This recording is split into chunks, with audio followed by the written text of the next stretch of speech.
ஒரு ஏமாளி பெண்ணின் கதை. மருத்துவமனையில் மாமியாரை பார்த்து கொண்டு கை குழந்தையோடு அங்கு தங்கியிருந்தால் 2 தினம் ஆனது. சரியாக சாப்பிடாதனால் இவளுக்கும் குழந்தைக்கும் ஜுரம் நடிக்க ஆரம்பித்துவிட்டது. அதன் பிறகு கணவரிடம், என்னால் இங்கு உள்ளே இருக்க முடியாது, உடல்நிலை ரொம்ப மோசமாக இருக்கிறது, நானும் பாப்பாவும் வந்துவிடுகிறோம், வேற யாரையாச்சும் வந்து தங்க சொல்லுங்கள் என்று கேட்டாள். உடனே அவரது அண்ணனுக்கு போன் செய்து, அண்ணா, உடல்நிலை சரியில்லாமல் இருக்கிறார்கள் 2 பேரும், வேற யாராச்சும் அம்மாவை பார்த்து கொள்ள அழைத்து வாருங்கள் என்று சொல்ல, மறுபடியும் உறவினர் பெண் ஒருவர் வந்தார்கள். அவரை விட்டுவிட்டு இவர்கள் ஊர் திரும்பினார்கள்.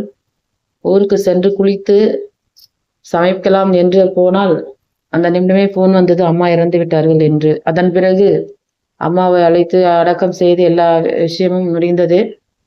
அதன் பிறகு இவளை அங்கிருந்து இருக்கும் இடத்துக்கே அழைத்தது வந்து மறுபடியும் பழைய மாதிரி எல்லாம் வாழ்ந்து கொண்டிருந்தார்கள்.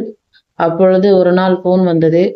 இதுபோல் முதல் மனைவி டைவர்ஸ் கேட்பது பிரச்சனை என்று கம்ப்ளைண்ட் பண்ணிவிட்டார்கள் என்று போன் வந்தது.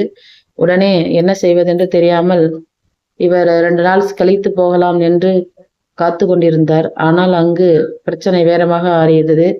உடனே வர சொல்லி போலீஸ் ஸ்டேஷன் வரணும், இல்லைனா எல்லாரையும் பிடித்து அடித்து விடுவேன் என்று மிரட்டி போன் வந்தது. உடனே இவர், என்னால் ஏன் எல்லோரும் பாதிக்கப்பட வேண்டும் என்று உடனே ஊருக்கு கிளம்பிவிட்டார்.